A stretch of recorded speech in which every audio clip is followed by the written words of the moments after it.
వాస్తవంగా 10 సంవత్సరాలు చంద్రశేఖరరావు గారి చేతికి 20 లక్షల కోట్ల రూపాయలు వచ్చినాయి. 20 లక్షల కోట్ల రూపాయలు ఎక్కడికి పోయినావో నాకు తెలియదు, కానీ ఒకవేళ ఆనాటి ప్రభుత్వం సంవత్సరానికి 2 లక్షల ఇండ్లు కట్టున్నా 10 ఏళ్లలో 20 లక్షల ఇందిరమ్మ ఇండ్లు పేదవాళ్లకు కట్టించి ఉండే అవకాశం ఉండే.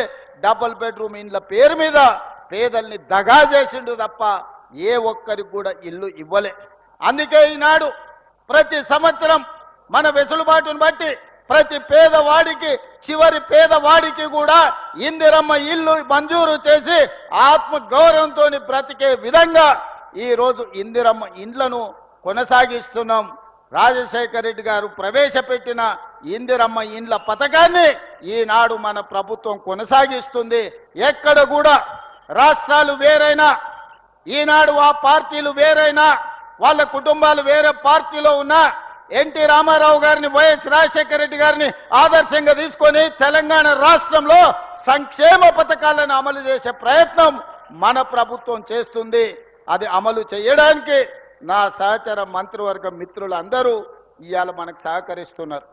మిత్రులారా, 2 సంవత్సరాలు పూర్తి చేసుకున్నాం. ఈ మధ్యనే 5 సంవత్సరాల కోసం ఎన్నికైన ప్రభుత్వాన్ని మొదటి సంవత్సరం పూర్తి కాక ముందు నుంచే ఒక పక్కన శుక్రాచార్యుడు, ఇంకొక పక్కన మారీచుడు, సుబాహుడు బయలుదేరినరు మీరు దిగాల్సిందే అని.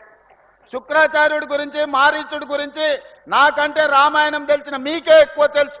ఆనాడు పురాణాలలో దేవతలు యజ్ఞాలు యాగాలు చేస్తుంటే వాటిని భగ్నం చెయ్యాలి, సామాన్య ప్రజలకు మేలు కోసం ఆనాడు దేవతలు యాగాలు చేస్తుంటే పేదలకు మేలు జరగొద్దు అని ఆ యాగాలను భగ్నం చేసే పని మీద రాక్షసుల కులగురువు, బ్రహ్మ రాక్షసుల కులగురువు బకాసురుడు లాంటి వాళ్ళను, మారీచుడు లాంటి వాళ్ళను, రావణాసురుడు లాంటి వాళ్ళకు కులగురువు ఎవడంటే శుక్రాచార్యుడు.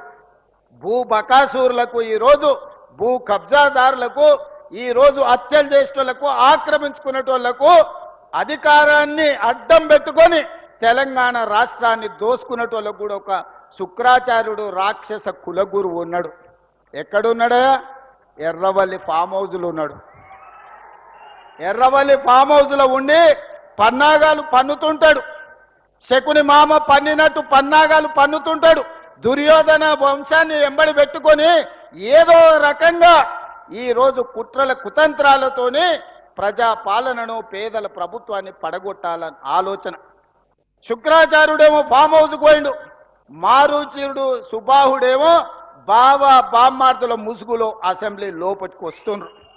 ఇవాళ మారీచుడు మీకు తెలుసు, మారీచుడే మాయ జింక రూపంలో సీతను ఎత్తుకపోవడానికి రావణాసురుడికి సహకరిస్తే చివరికి మారీచుడి సావు రాముడి చేతిలోనే తప్పలేదు. అట్లనే ఈనాడు ఈ ప్రభుత్వాన్ని బట్టగాల్చి మీదెయ్యాలి, ఈ ప్రభుత్వాన్ని బదనాము చెయ్యాలి అని అడ్డగోలుగా ప్రచారాలు ఈరోజు చేసే ప్రయత్నము మారీచుడు సుబాహుడు చేస్తున్నారు.